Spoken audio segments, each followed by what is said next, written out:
Chapter 1. Buried Alive. The cold seeped through her dress, through skin, into bone. Ara pulled her knees tighter against her chest, making herself smaller, a skill honed over 2 decades of avoiding her father's gaze and her stepmother's sharp tongue. The stone floor leached warmth from her body with each passing minute. The torch guttered again. Another died, leaving only a single flame to battle the darkness. In that shrinking light, Tempest shifted. The storm wolf rose from its haunches, movement so fluid for a beast of its mass, and approached the front of its cage. Static crackled along its fur, casting faint blue-white sparks across the iron bars. Its eyes, amber and ancient, never left Ara. It will kill me, she thought. Father knows. This is what he wanted. But Tempest did not roar, did not slam against the bars. It simply sat, watching, the growl that had built in its chest fading to a low hum, almost curious. Mischief the fox rose too, pacing the length of its enclosure. White fur rippled like water. Its silver eyes reflected the dying torchlight. A sound escaped its throat, not a bark, not a whine, but something softer, a chirp, an invitation. Ara's breath caught. She had heard stories about the beasthold's creatures, how they could sense fear, how they fed on it, how handlers lasted weeks, months at best, before the beasts broke them or the palace quietly removed the broken handlers. But these beasts weren't advancing, weren't testing the bars. They were waiting. The last torch flame flickered wildly, then steadied. In that moment of near darkness, Ara felt something shift in the air, a pressure, a weight, like the moment before a thunderstorm breaks.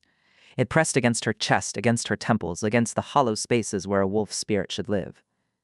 You are nothing, she reminded herself. You are no one. Mischief's tail flicked twice. Then it lay down, head resting on its paws, eyes half-lidded. Tempest exhaled. A rush of warm air drifted across the corridor, carrying the scent of lightning and rain and something older. The sound that followed was not a growl. It was almost a purr, low, resonant, impossible. The foxes in the far cages curled into their bedding. A massive bear-like creature in the third enclosure turned away from the bars entirely, presenting its back. One by one, the beasts settled. Ara remained frozen against the door, waiting for the trick. For the teeth, for the crossbow bolts she knew would come when someone decided her death looked like an accident. But only silence filled the beast hold, the kind of silence that holds its breath. She didn't move, couldn't. The cold had numbed her legs, her fingers, her heart hammered against her ribs like a trapped bird. Somewhere above, beyond stone and iron and mountain, the festival lights were being lit. Music would drift through the palace halls. Her sister Vivian would be dressed in silver and white, dancing with lords and princes. Here, in the dark, a wolfless girl pressed against a door that would not open, and waited for morning. Ara woke to gray light and the smell of dust. The cot was narrow, her body stiff from another night of fitful sleep. She sat up, wincing at the protest of old muscles, and took stock of her surroundings, the wooden shelving towering above her head, stacked with folded linens that pricked at her memories of her mother's touch. A single candle stub on a crate served as her nightstand. A dented tin plate hung on the wall, serving as her mirror. She dressed in her plain gray servant's dress, fingers working the laces with practiced efficiency. Her long, dark brown hair received the same treatment it always did, a strip of cloth tying it back, keeping it out of her face, out of the way. Invisible. The tin plate showed her what she already knew. Gray-green eyes stared back, hollow with a composure she'd perfected over 23 years. Nothing remarkable, nothing memorable, nothing that would make anyone look twice. Good, she thought. That's the point. The palace corridors swallowed her the moment she stepped into them. Servants passed her without a second glance. She was one of them. Had been, since she was old enough to carry a tray without dropping it. She moved through the crowd like a ghost, her footsteps silent, her presence forgettable. A grand mirror in the main hall caught her reflection. Above it hung a portrait Alpha Marcus Alaric Silvercrest, in ceremonial armor, flanked by Luna Catherine Eleanor Silvercrest and Vivian Amara Silvercrest.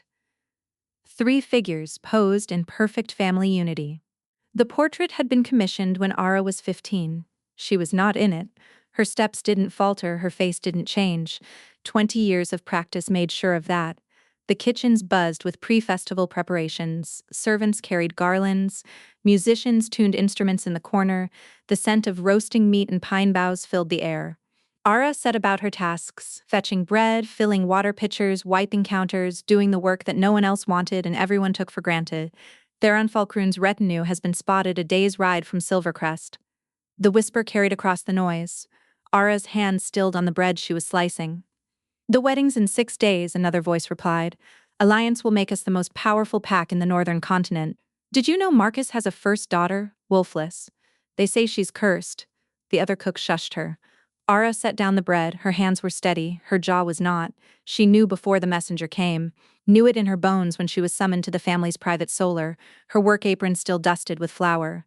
The room held only two figures. Alpha Marcus stood at the window, his broad back to her, salt and pepper hair catching the winter sunlight. Luna Catherine sat in a high-backed chair, pale and composed, her cold gray eyes tracking Ara like a hawk watching a mouse.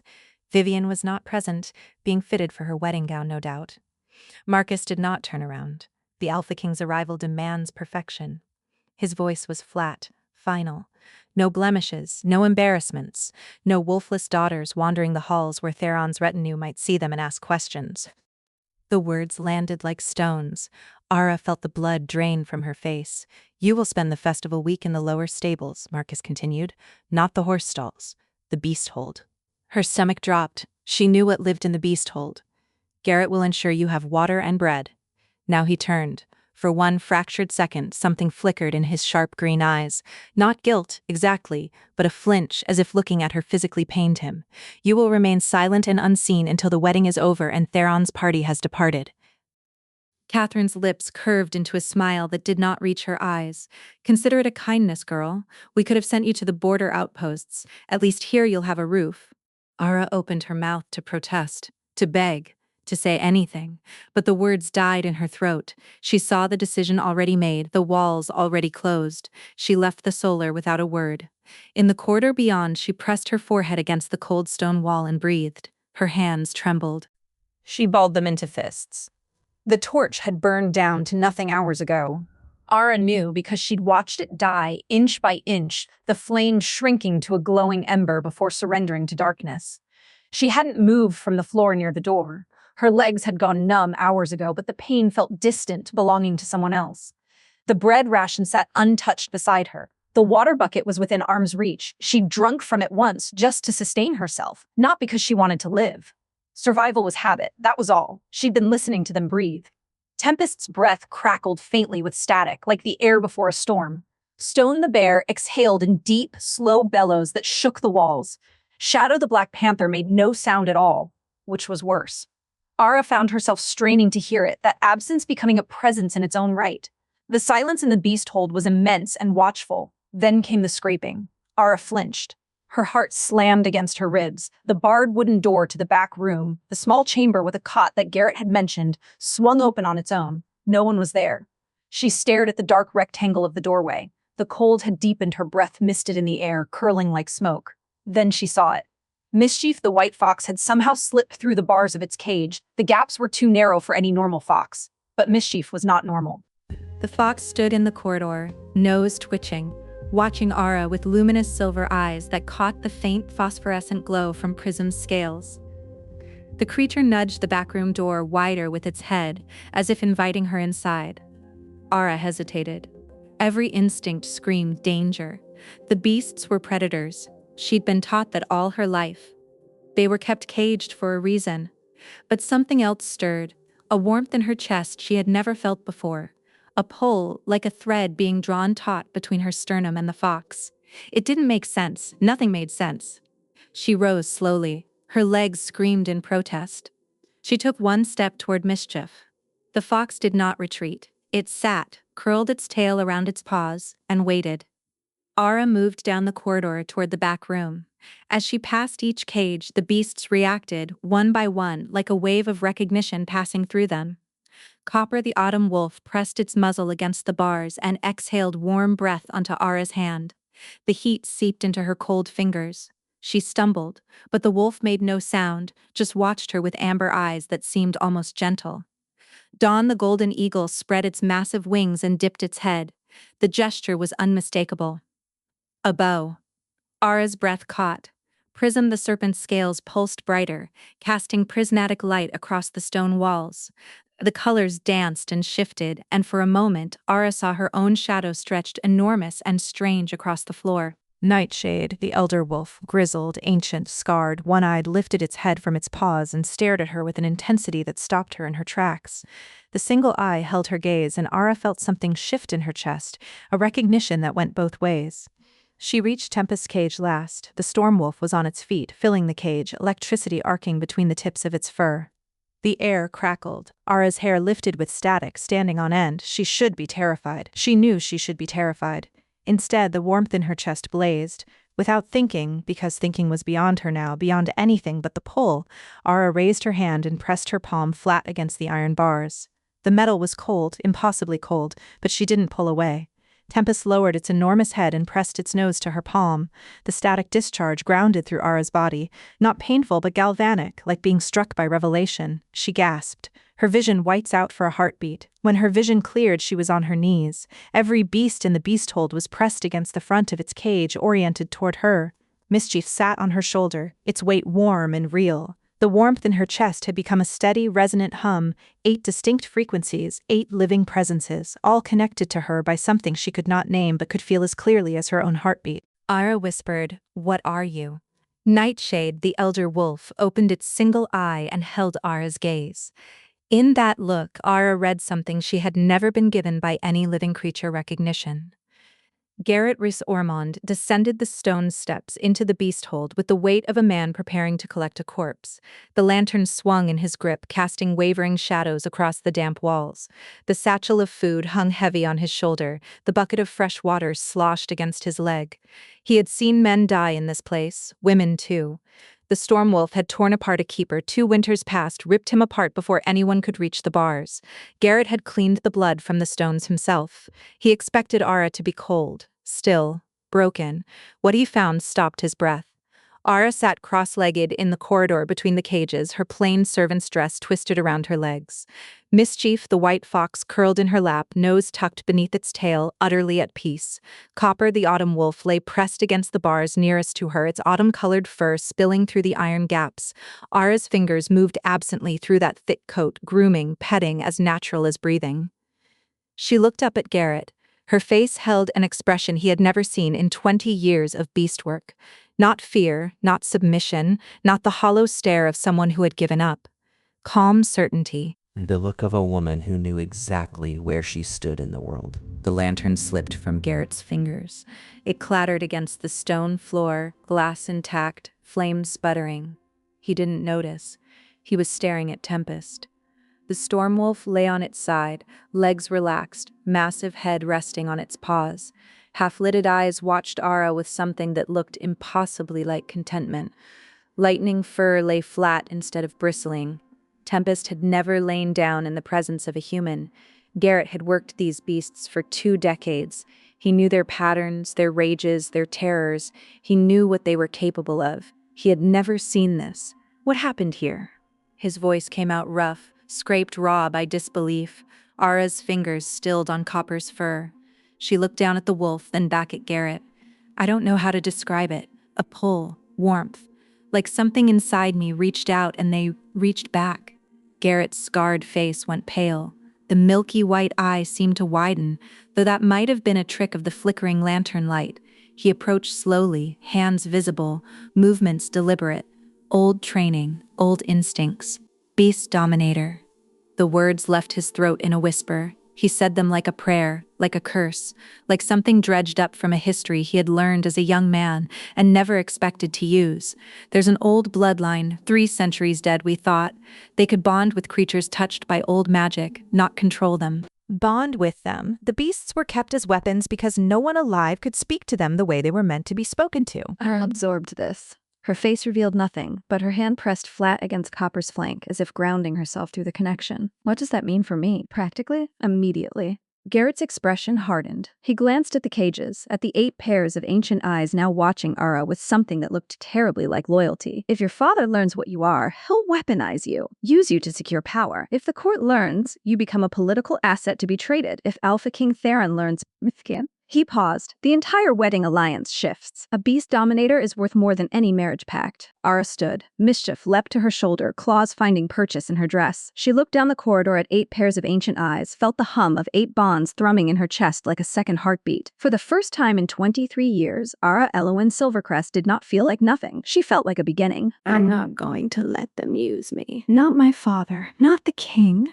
Not anyone. Garrett studied her for a long moment. Something shifted in his weathered face, recognition perhaps, or the ghost of a choice he had never been brave enough to make. He set down the food and water, Pulled a rusted key from his belt, the master key to every cage in the beasthold.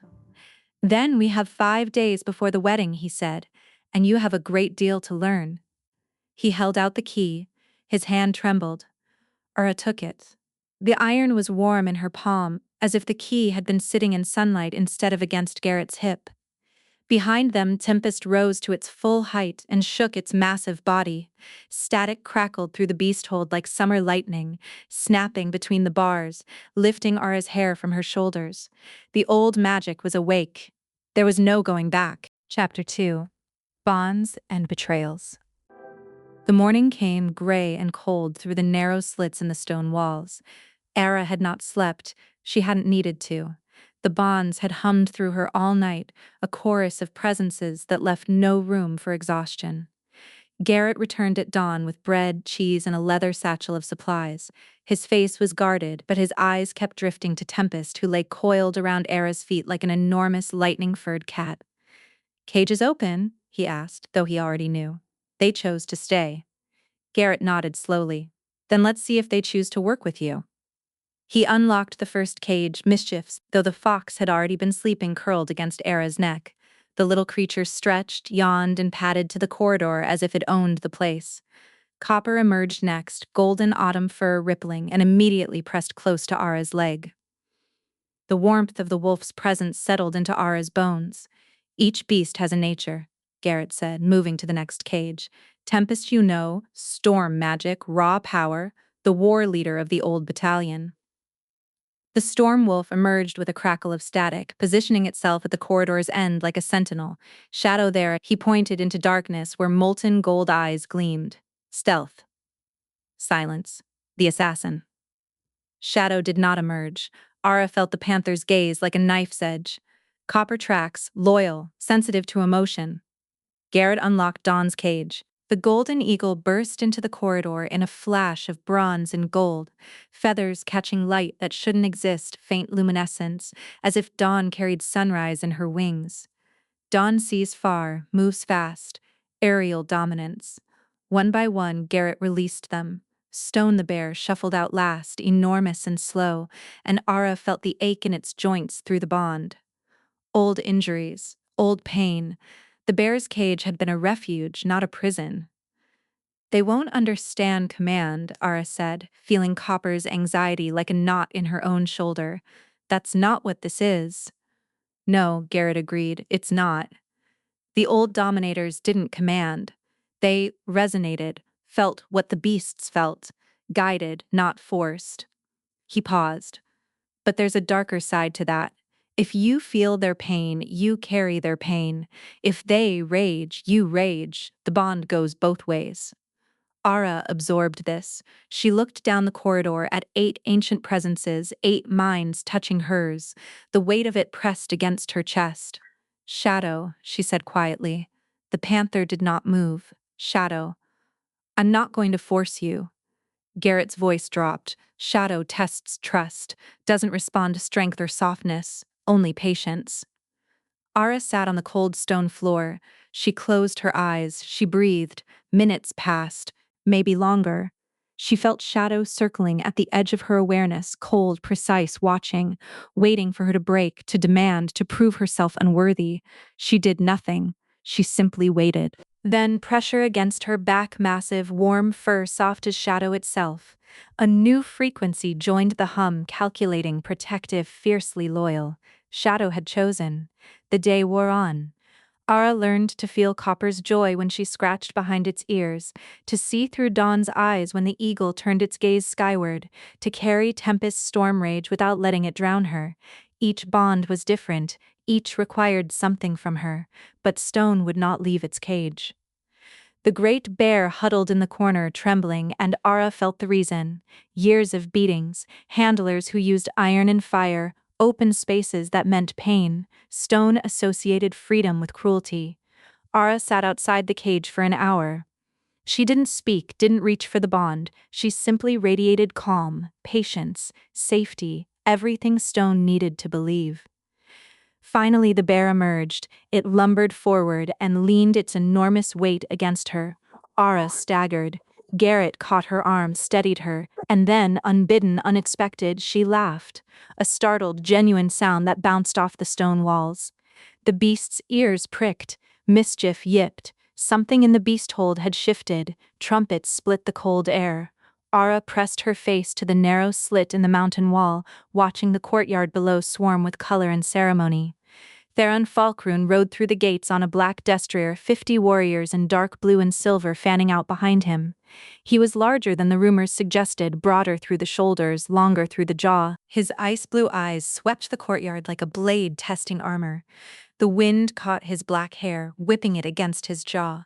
He moved through the space like he owned it, and the crowd parted without being told. Ara's breath fogged the stone.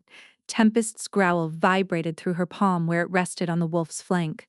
Not aggressive, alert. The beast knew this man. Below, Theron dismounted in one fluid motion. Alpha Marcus descended the palace steps, smile fixed, hand extended. Theron clasped his forearm in the traditional pack, greeting forearm to forearm, grip firm. The two alphas held the pose for 3 heartbeats. Ara watched Marcus's jaw tighten beneath his beard. The smile was performance. The welcome was performance. Marcus was terrified. Vivian? Marcus's voice carried, deliberately warm. She appeared at the top of the steps in a gown of midnight blue silk, emerald eyes catching the light. The crowd murmured appreciation. She descended slowly, each step measured, and curtsied to Theron with perfect grace. Alpha King? Her voice carried the barest hint of reverence. Theron inclined his head. Lady Vivian? No warmth, no smile. His expression remained courteous, composed, utterly unreadable. This was a transaction, and both of them knew it.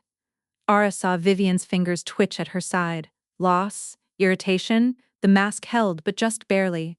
Luna Catherine watched from the step above, thin-lipped, calculating. Her eyes tracked Theron like a hawk tracking prey. Ara pulled back from the slit. The beast hold's darkness closed around her, thick with musk and the beast's breathing. He doesn't know, she whispered. Garrett had told her the history weeks ago, but the weight of it hit now. The 8 beasts had been Theron's war battalion, sent to Silvercrest as part of the Alliance negotiations, a gift of military assets to seal a marriage pact. Theron had given away his most powerful weapons to bind the packs together, and now those weapons had chosen Ara. Tempest pressed closer. Through the bond, she felt the Stormwolf's recognition, old loyalty, buried deep, but loyalty nonetheless. Theron had been his commander. The knowledge sat in Ara's stomach like a stone. The sound of footsteps on the stone stairs. Garrett appeared in the corridor, face ashen. Inspection, he said. Theron's requested a full inspection of the Beast Battalion, part of the pre-wedding ceremonies, standard protocol to verify the gift is intact. Ara's hands went cold. When day 5. Garrett's voice was grim. 2 days. 2 days. 2 days before Theron walked into the beast hold and found his war beasts bonded to a wolfless girl who didn't exist, who couldn't exist if Marcus finds out first. Garrett started. He'll kill me himself. Yes, no hesitation. He'd rather end you than face the humiliation. If Theron finds out first, he stopped.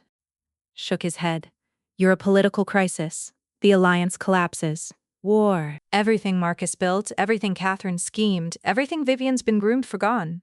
Aura felt the bonds hum around her, 8 ancient presences, 8 minds touching hers. She felt their resolve, fierce, protective, utterly non-negotiable. The beasts would not let her be taken. What if I just walk out? The question came out before she could stop it. Right now. Leave Silvercrest. Take the beasts and disappear. Garrett's expression didn't change. The beasts are bound to the palace wards by old magic. They can't leave the grounds without a dominator's full awakening, and I'm not there yet. No, you need all 8 bonds sealed. He glanced toward Nightshade's cage. Nightshade hasn't accepted you. Ara turned. The elder wolf sat in the darkness, single eye gleaming. It had not approached her, had not refused her. It simply watched, waiting. The weight of the trap pressed down, cold, inevitable, closing. The chamber breathed. Ara felt it before she saw it, the air thickening, pressing against her lungs like water before a storm. The runes carved into ancient stone glowed faintly, dormant but not dead. Waiting. Nightshade lay in the chamber's center, curled on itself like a forgotten relic. Its fur was silver-black, grizzled with age, and its single amber eye tracked Ara's every step. The beast did not rise, did not greet her, simply watched. You knew her, Ara said. Her voice echoed off the walls. Alara Silvercrest. Nightshade's eye narrowed. Recognition flickered through the bond, but distant, guarded.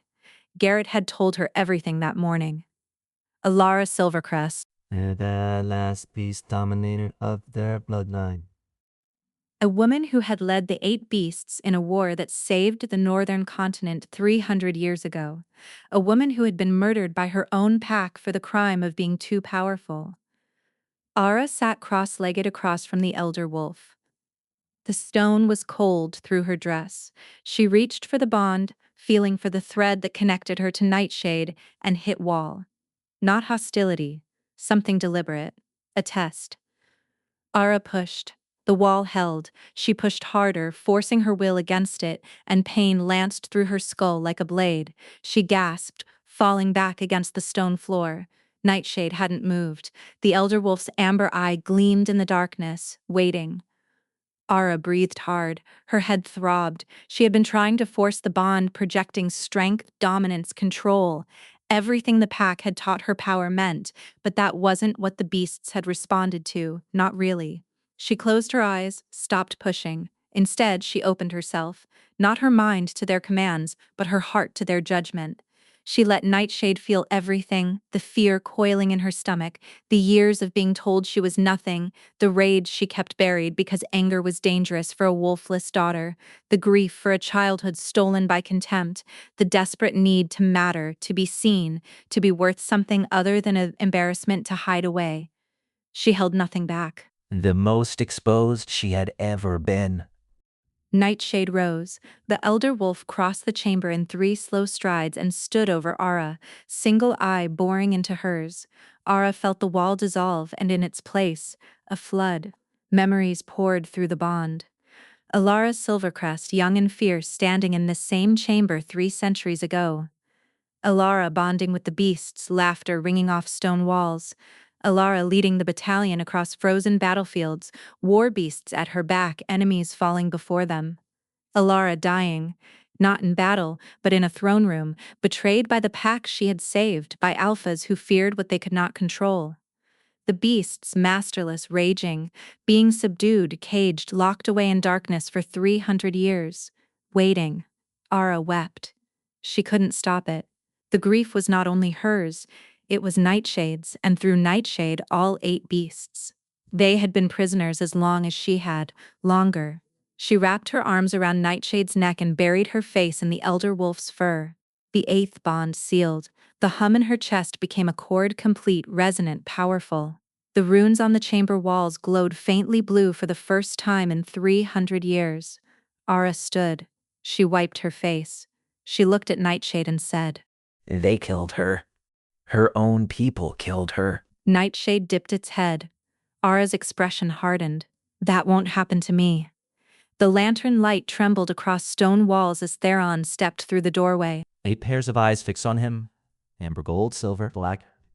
And in their center stood a young woman with dirt-streaked cheeks and a white fox perched on her shoulder. Theron's hand found his sword hilt, instinct, not aggression. Who are you? His voice cut through the chamber, controlled but fractured. His ice-blue gaze swept the scene, tempest at her flank, shadow flickering in and out of darkness at her left, the others arranged in a loose semicircle like guards awaiting orders. Ara Silvercrest. She met his gaze without flinching. Marcus's first daughter, the one you weren't supposed to know about. The silence stretched. Theron's jaw tightened. He looked at Tempest, raised him from a pup, fed him by hand, watched him grow into the most powerful war beast in the Northern Territories.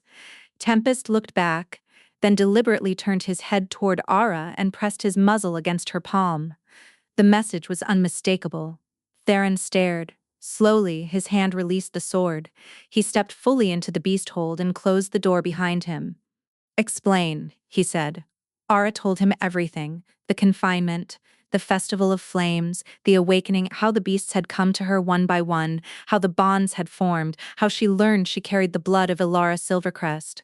Garrett added what he knew of the Dominator bloodline, the history erased by centuries of silence. Theron listened without interruption. His expression shifted from shock to calculation to something Ara couldn't read, something that looked, impossibly, like relief. When she finished, he spoke. "The marriage to your sister was never about love," he said it flatly, like reporting troop movements. "It was about the beasts. Marcus promised me Silvercrest could maintain and deploy the Beast Battalion, a critical asset for the northern border wars. Without a dominator, they're uncontrollable. With one, they're an army." He paused. "I gave them away because I had no choice. They were becoming dangerous. I needed Marcus to find a solution. His solution was to hide it and sell his younger daughter instead." The realization hit Ara like a physical blow. She wasn't a complication to the alliance, she was the alliance. Everything, the wedding, the politics, the power plays, orbited around a capability Marcus had tried to bury in a stable. Theron looked at her differently now. She felt it, the shift between them. Not the mate bond, not yet, but a mutual recognition, two instruments used by systems larger than themselves. "What do you want, Ara Silvercrest?" No one had ever asked her that. She was silent for a long moment. Then, "I want to choose, not be chosen, not be hidden, not be traded. I want to walk into that hall and be seen on my terms." Theron nodded slowly. "Then we have 2 days to plan how to break a kingdom's expectations without starting a war." The back room of the beast hold transformed over the morning hours. Garrett produced a rough table from storage, draped it with a stained cloth, and spread maps across its surface. Silvercrest grounds, the palace corridors, the great hall. Theron contributed candlesticks and a decanter of wine that went untouched. 3 paths. Ara traced each one with her finger as Theron outlined them.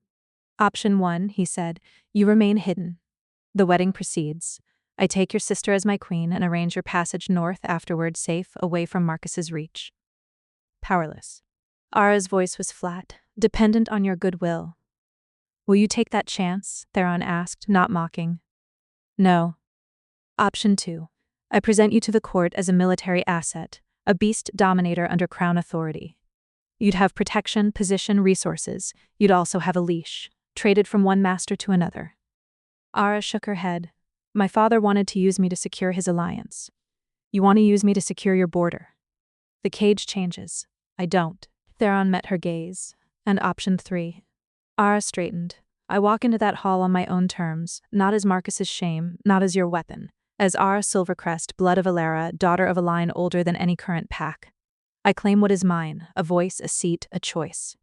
"The court will not accept that easily," Theron warned. "Marcus will react with fury. Luna Catherine will attempt to discredit you. Half the nobles will see a miracle. The other half will see a threat." "They've seen me as nothing for 23 years. Ara's mouth curved, not quite a smile. "Let them see me as a threat. It's an improvement." The afternoon belonged to training.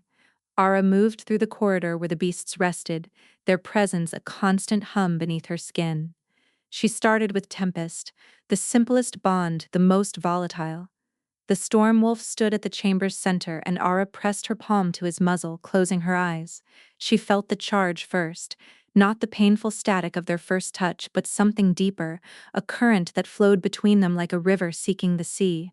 Ara reached for it, pulled, and felt it surge through her arms. Lightning crawled across her skin, her hair lifted, crackling, and the air filled with the sharp scent of ozone. She opened her eyes and saw the sparks dancing along her fingertips, weaving up her forearms, illuminating the chamber in stuttering blue-white flashes. Tempest's eyes glowed, not with aggression, with pride. "Can you hold it?" Theron stood by the door, arms crossed, watching. He'd not left for the palace, not yet. For a few seconds. Ara let the power fade, breathing hard. Her bones ached, maybe longer with practice, long enough for the hall. Dawn came next. The golden eagle perched on Ara's forearm, and Ara slipped into the bond. Suddenly, she was 2 places at once, her body standing in the corridor while Dawn's vision flooded her mind. She saw the chamber from above, the stone arches, the torchlight, Theron's upturned face. She saw the palace beyond, the banquet halls, the courtyards, the snow-covered grounds. She saw a mouse in the rafters, a hawk circling far above the battlements, a servant crossing the inner yard with an armload of linens. The perspective dizzied her. She gasped and pulled back, and Dawn ruffled her feathers, dissatisfied. "Easy," Garrett murmured from nearby. "The first time is overwhelming." Shadow required different skills, not power, patience. The panther would not approach Ara, had to approach her. She moved through the beast hold's shadows, learning to place her feet in silence, to breathe without sound, to make herself small and unseen.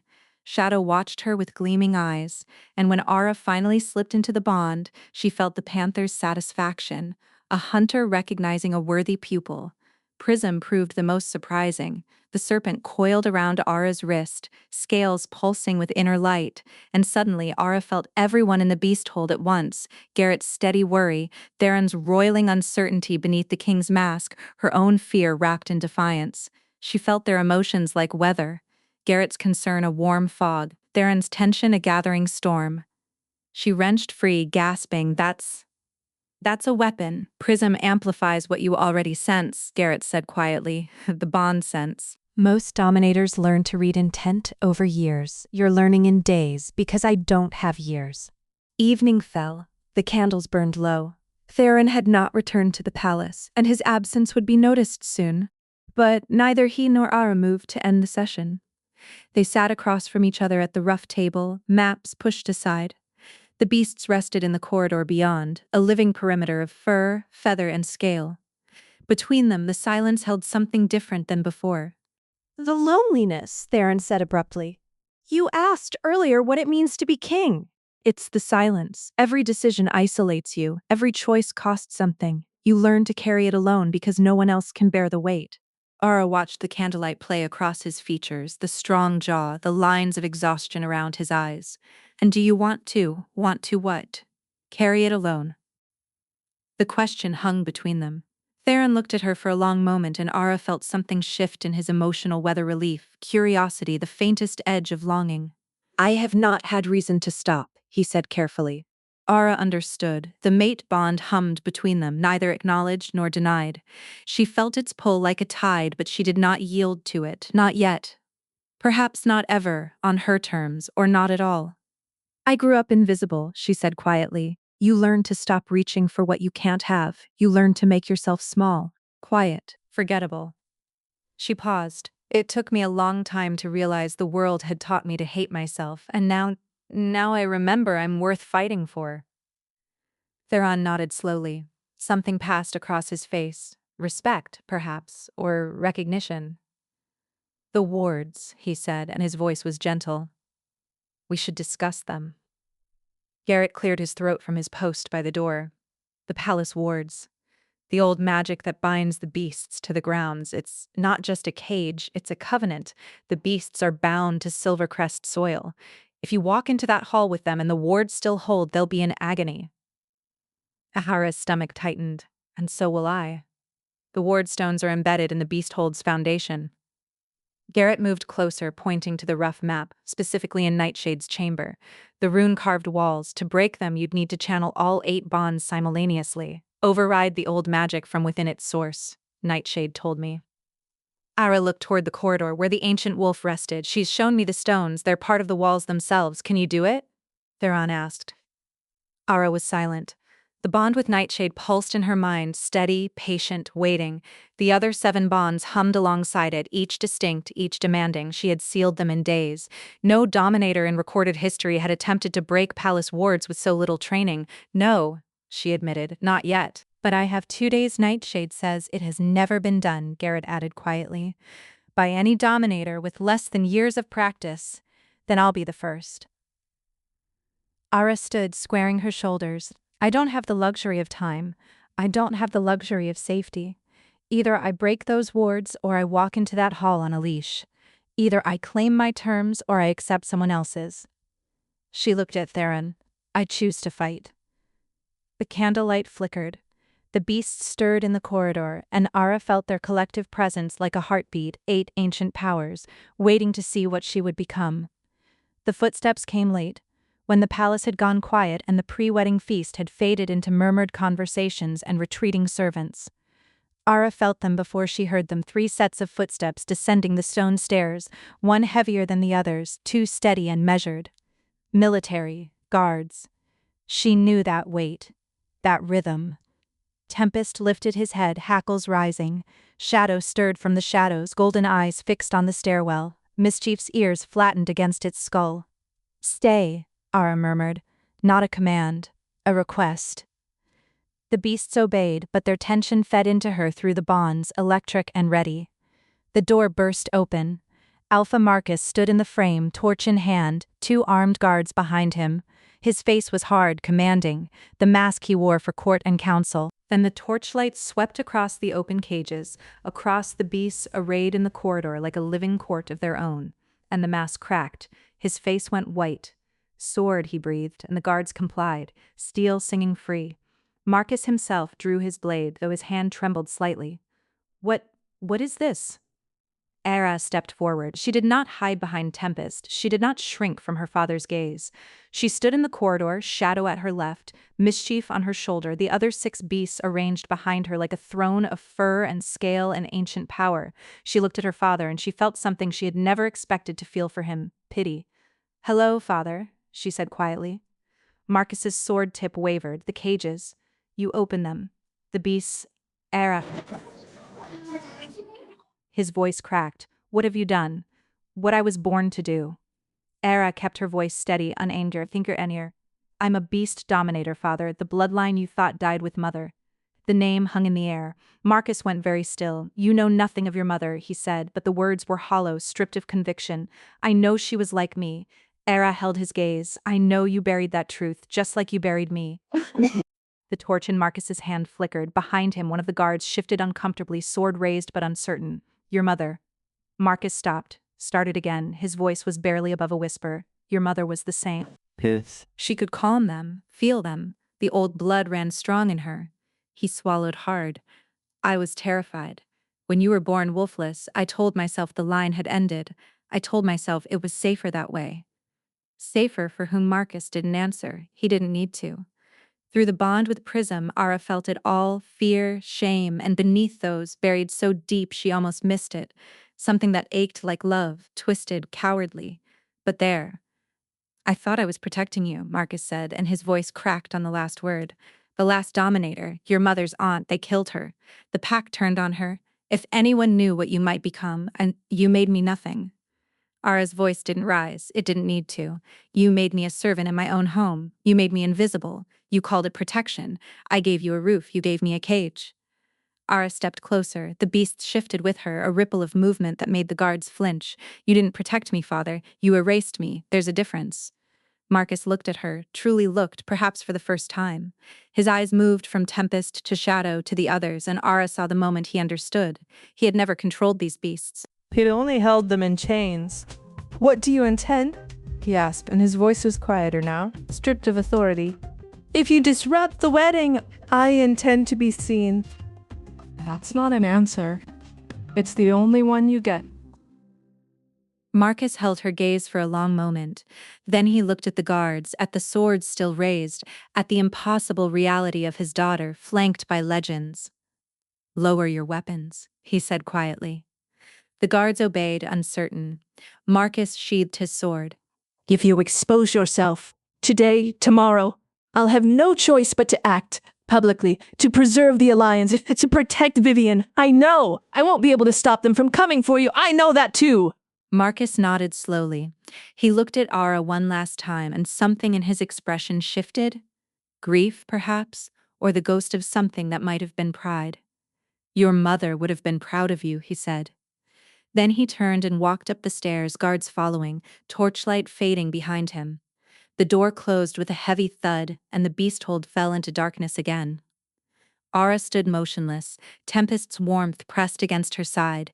The bonds hummed around her, steady, patient, waiting. 5 seconds. She allowed herself 5 seconds. Then she locked the grief away, turned to the map spread across the table, and returned to planning. The chamber waited. Ara knelt in the center of the rune circle, the cold stone biting through her dress. The 8 beasts arranged themselves around her, Tempest to her right, Shadow curled in the darkness beyond, Stone a massive shadow at her back, Copper's warm breath on her neck. Mischief sat directly in front of her, white fur almost glowing in the sickly green light that pulsed from the walls. Garrett stood at the entrance, arms crossed, jaw tight. He'd explained the risk twice already. Channeling 8 bonds at once could overwhelm her nervous system.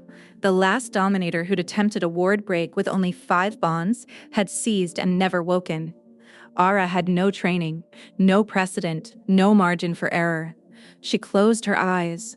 The bonds were already there, humming beneath her awareness like strings on an instrument never played. She reached for Tempest first, the storm, the power, the crackle of static that had first connected them. The bond lit up in her chest, a bright note in a chord that had no name. She held it, gently, and reached for the next. Shadow came easily, sliding into place like a blade into its sheath. Copper followed, warm, steady, loyal. Stone was harder, the bear's endurance a weight she had to bear rather than grasp. Mischief's cunning was slippery, adaptive, darting between the others like a current. Dawn's vision opened a second perspective, her own eyes plus the eagle's, seeing the chamber from above. Prism's magic hummed against her like a living current, amplifying everything. And then Nightshade, the elder wolf's bond, was ancient, deep, threaded through with 3 centuries of memory. Aya felt Alara's presence there. Not a ghost, but a resonance, a watermark in the old magic. She held all 8. The strain was immediate. Her nose began to bleed, a hot trickle over her lips. Her hands shook. Her vision fractured, splitting into 8 simultaneous perspectives, the chamber from above, from below, through Tempest's storm sense, through Shadow's heat sight, through Copper's beating heart. She screamed. The bonds weren't enough. The wardstones pushed back, the green light flaring, burning, rejecting. The beasts howled. Not in pain, but in solidarity. They poured their own strength through the bonds, into her, around her. Tempest's lightning, Shadow's precision, Stone's endurance, Copper's heart, Mischief's cunning, Dawn's vision, Prism's amplification, Nightshade's ancient memory. The runes cracked, the green light sputtered. Ara pushed harder, her body screaming, blood dripping from her nose onto the stone floor. She felt Nightshade's memory guiding her. Lara had done this once, 3 centuries ago, in this same chamber, to free the beasts for war. Ara was not freeing them for war, she was freeing them for choice. The wards shattered, the green light died, the runes went dark and then reignited, burning blue, the color of the old blood, the Dominator's signature. The chamber trembled, dust rained from the ceiling, then silence.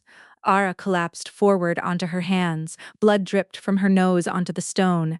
Mischief licked her face, Tempest stood over her, a living shield. She rose. The bonds were singing, clear, unbound, free. The beasts could leave the beast hold, they could leave the palace. They could go anywhere she went. Garrett helped her to her feet, his scarred face was wet. In 20 years, he said, voice rough, I never once saw them free. Thank you. Ara gripped his arm. Tomorrow, you walk into that hall with me, you've earned it. He nodded. He could not speak. She looked at the 8 beasts. Tomorrow was the wedding. Tomorrow, she walked into the great hall of the unveiled beast and changed everything. She was terrified. She was ready. Nightshade pressed its grizzled head against her hip, and through the bond, Ara felt a single, clear emotion from the elder wolf pride. Chapter 3: The Unveiling. The silence that followed was absolute. Ara had expected shouting, swords, her father's roar of denial. Instead, the great hall held its breath, 300 nobles frozen mid-crowd like figures in ice. She could hear the chandelier creak as Dawn shifted her weight. She could hear the collective inhale of the crowd, held and held and held. Then the murmur began. It started at the edges, whispers from the back rows, pack leaders turning to their neighbors, guards exchanging glances. It built like a gathering storm, voices overlapping, rising, crashing against the vaulted ceiling. Nobles pointed at the beasts. Someone crosses themselves. Another laughed, high and wild, the sound of a mind unhinging.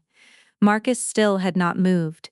His hand rested on his sword hilt, knuckles white, but his arm stayed at his side. Ara watched him, waiting for the command to seize her. It didn't come. His green eyes, her eyes, the same gray-green she'd inherited, were fixed on her face. Not on Tempest's crackling fur, not on Shadow's coiled menace. On her.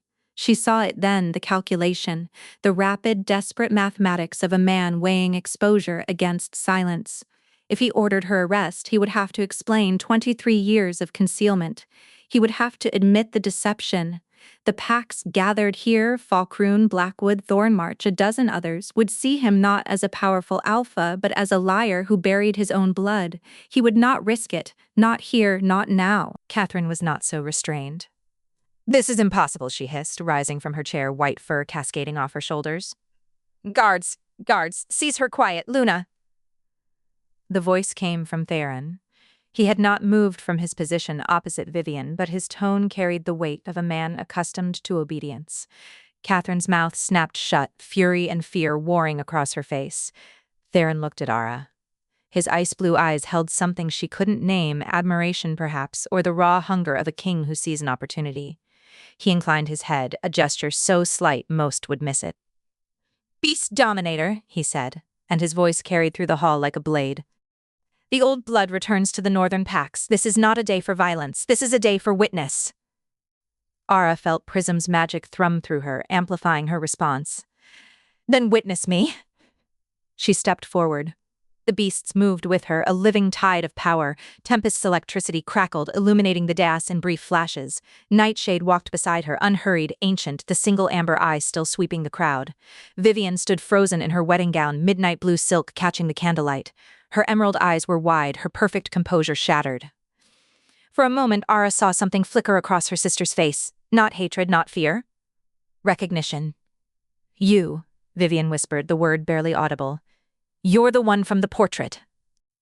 Ara stopped at the base of the dais. She looked up at her sister, at the girl who had grown up in sunlight while Ara learned to survive in shadow. "I am," she said. The court waited. The beasts waited, and somewhere in the silence, the future of the northern packs hung in the balance. Lord Aldrich stepped forward. Ara had not noticed him before, a wiry man with a face like weathered leather, pack elder of Silvercrest for longer than Marcus had ruled. He leaned on a cane, but his voice carried the crack of old authority. "This woman has no standing here." The hall quieted. Aldrich's eyes, roomy but sharp, swept across the assembled nobles. Pack law is clear. A wolfless member of the line has no voice in council, no claim to name or title. She is no member of Silvercrest. She is nothing kept alive out of mercy, hidden for good reason. He pointed his cane at Ara, and those beasts belong to the crown. They were given to Alpha Marcus by the Alpha King himself. This woman has stolen them. The murmur restarted, uglier now. Arrest her. Guards advanced, 6 of them, swords half-drawn, moving in formation. Tempest snarled, the sound ripping through the hall, and crackling lightning split the air near the ceiling. The guards halted. But Ara felt the cost. The beasts were agitated, feeding on the crowd's fear, and her control was fraying like old rope. She had held 8 bonds for days on almost no sleep, no food. The ward breaking had drained her. She was running on will alone, and will had limits. "She is unstable," a voice cut through. Catherine rose from her seat, fur-draped shoulders straight, face composed. "This is tragic, truly. But the lady speaks truth. The girl was kept hidden for her own safety. A difficult birth took her mother's life. The child survived, but her mind," Catherine shook her head, silver blonde hair catching the candlelight. "She imagined things. The beasts respond to her distress, not command. A dangerous malfunction, not a gift," the crowd murmured. Some nodded. "She needs healers, restraints perhaps until we can determine a, you lie." The words came out hoarse. Ara steadied herself against Prism's bond, feeling the serpent's pulse of warning. Catherine's smile didn't waver. "Poor child, see how she rails. This is exactly what I mean." Ara looked at Marcus. He stood motionless at the head of the dais, face a mask of stone. His hand had left his sword. He would not defend her. He would not condemn her. He was waiting to see which way the wind blew. The despair hit like a wave. Copper whined, stone shifted weight, mischief's fur bristled along Ara's arm. Through Prism, she felt the crowd's emotions, fear, suspicion, fascination, and from a few a flicker of hope. But fear was winning. Then Vivian moved. She stepped forward, wedding gown pooling around her, and the hall went still. "She's my sister." The words were quiet, but they landed like stones. Vivian looked at Ara, really looked, perhaps for the first time since childhood. Her emerald eyes were bright with unshed tears. "I knew she existed. I knew where father kept her. I said nothing. Vivian's voice wavered, then steadied. That is my shame. She turned to Theron. If this woman is what she claims, then this wedding is built on a lie, and I won't be queen on a foundation of my sister's bones. The silence that followed was different, not stunned, but charged, unstable. It wasn't enough. Ara knew it even as she felt the crack in the political facade. The court was chaos. She was swaying on her feet. The beasts were restless. Theron had not spoken, and she realized, with sickening clarity, that being seen was not the same as being free. She had revealed herself, but the court was already trying to categorize her: weapon, threat, madwoman, pawn. The system that erased her was now trying to absorb her. She had traded one cage for another. She looked at Nightshade. The elder wolf's amber eye held hers, and through the bond, a memory flooded Ara's mind. Alara Silvercrest, 3 centuries ago, standing in this same hall, surrounded by beasts, facing a court that feared her. Alara chose to stay. Alara chose to serve. Alara was murdered for it. The message was clear: do not make her mistake. Theron moved. He stepped forward on the dais, and the hall's attention swung to him like a compass needle finding north. His voice carried the weight of a king who had won wars. The Alpha King confirms what the Lady claims. The Beast Battalion was given to Silvercrest on the condition of proper maintenance and deployment. Marcus failed this condition by hiding the only person capable of commanding them. He paused, letting the words settle. The marriage alliance was predicated on a military asset Marcus could not deliver. The wedding contract is void. Not because of this woman's disruption, but because of Marcus's deception. The silence that followed was absolute. Then Marcus erupted. You use a wolfless girl's delusions to break a sacred pact. Marcus's voice cracked, losing the cadence of control he'd maintained for decades. He turned on Ara, and 23 years of suppressed fury poured from him like blood from a wound. You are nothing. You have always been nothing. A defect I should have drowned at birth. The words landed like physical blows. Ara staggered. Around her the beasts roared, tempests snarl splitting the air, stones bellow shaking the rafters, shadows hiss cutting through the chaos. Lightning crackled across the marbles, scorching a black line between Marcus and his daughter. A boundary, a warning. Ara steadied herself. She looked at her father. Through Prism's bond she felt the truth beneath his rage. Terror, not fear of the beasts, fear of what she represented. She was proof that everything he'd built his identity on, strength, wolf blood, pack hierarchy, was smaller than the world he'd tried to control. I am not nothing, father, she said quietly. I never was. You just couldn't see it. She turned to Theron. The moment between them was charged with something older than politics, the mate bond, that pull she'd felt since the beast hold, deeper and more personal than any beast bond. Theron felt it too. She saw it in the fracture of his composure, the way his jaw tightened when their eyes met, but she did not reach for it. I am not your weapon, she said. I am not your bride. I am not anyone's solution. I am Ara Silvercrest, and I choose myself. She addressed the court one final time. I do not ask for recognition. I do not demand a title. I announce my departure. She lifted her chin. I will leave Silvercrest with the beasts, not as a fugitive, but as a sovereign entity exercising the ancient right of a beast dominator to operate outside pack jurisdiction. The old laws which the Alpha King knows and honors support this claim. Theron accepted. His voice was steady, but his eyes betrayed the cost letting go of the most powerful military asset in the northern continent, and the woman his instincts recognized as his mate. The crown acknowledges the dominator's right of sovereignty. Go in peace, Ara Silvercrest. The beasts are yours. They always were. He paused, then added, lower for her ears alone. When you're ready, if you're ever ready, you know where to find me. Ara nodded. She turned. 8 legendary beasts fell into formation around her, Tempest at her right, Shadow at her left, Nightshade leading, Dawn circling overhead, the others arrayed in a living escort. Garrett stepped away from the wall where he'd been watching and fell into step beside Ara without a word. She walked down the center of the great hall, past hundreds of stunned faces, past Catherine's frozen fury, past Marcus's shattered composure. Vivian reached out and caught Ara's hand as she passed. One squeeze. Ara squeezed back. Then she released her sister's hand and walked through the great doors into the fading light. Ara sat on a fallen log beside the campfire, sharpening a knife.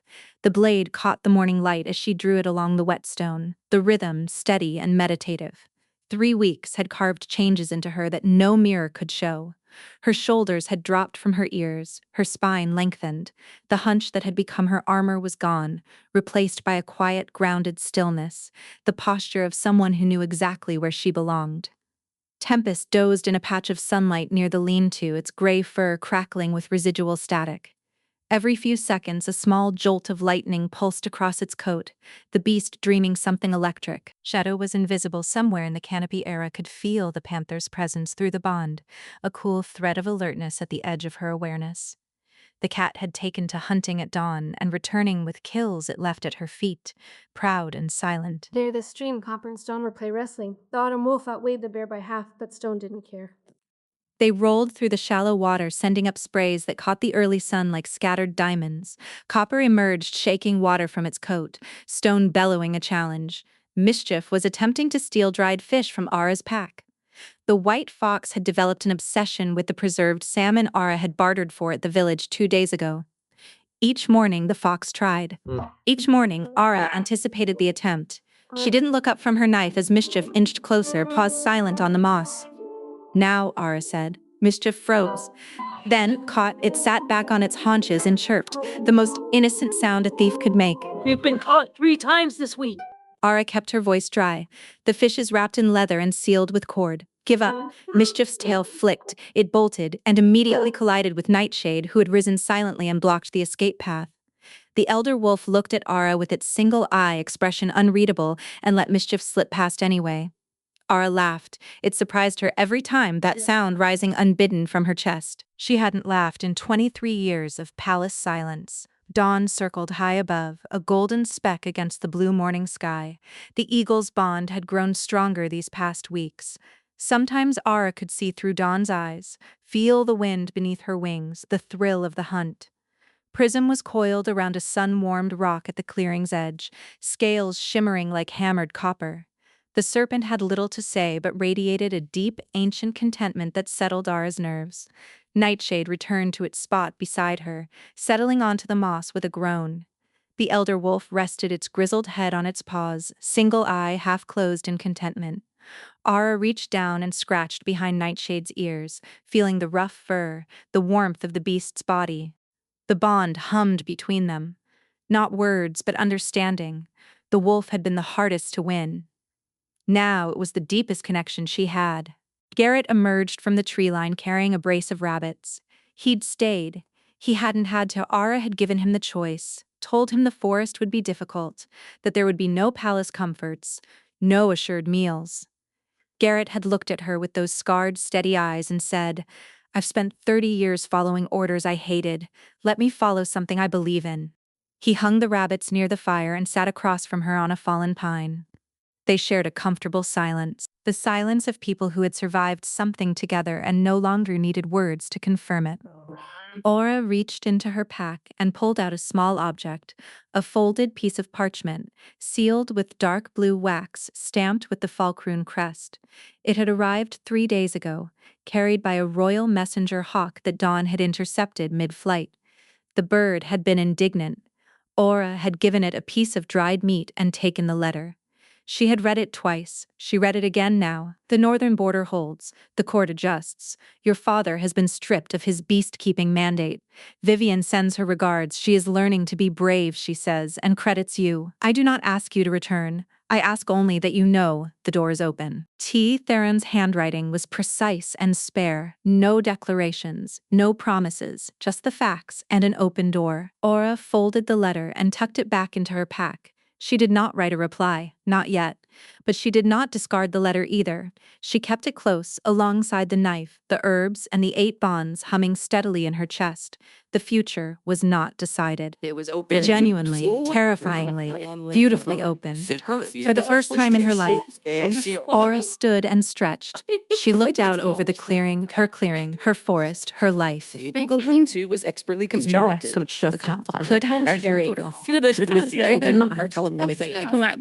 That's an egg. Was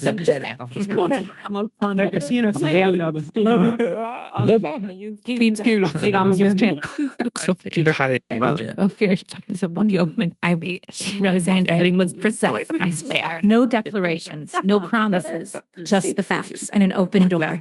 Aura folded the letter and tucked it back into her pack. She did not write a reply, not yet. But she did not discard the letter either. She kept it close, alongside the knife, the herbs, and the 8 bonds humming steadily in her chest. The future was not decided. It was open, genuinely, terrifyingly, beautifully open, for the first time in her life. Aura stood and stretched. She looked out over the clearing, her forest, her life. The lean-to was expertly constructed, the campfire burned low, the stream murmured its. This place had become more home than the palace had ever been. Nightshade rose beside her. Through the bond, Ara felt the elder wolf's quiet question. Where today? Ara smiled. A real smile, unhurried, unguarded, and said aloud, East, I want to see the sea. Nightshade's tail wagged once. Tempest lifted its head from its nap, ears pricked forward. Shadow dropped from a branch, landing in a silent crouch, amber eyes fixed on Ara. The beasts gathered, each one falling into step as naturally as breathing. Garrett shouldered his pack. He didn't ask if she was sure, he just followed. Ara Elowen Silvercrest, wolfless, unbroken, sovereign walked into the ancient wood with 8 legendary beasts and 1 scarred loyal man at her side. The trees closed behind her. The mist swallowed the campfire smoke. The clearing fell silent. The story was not over. It had only just begun.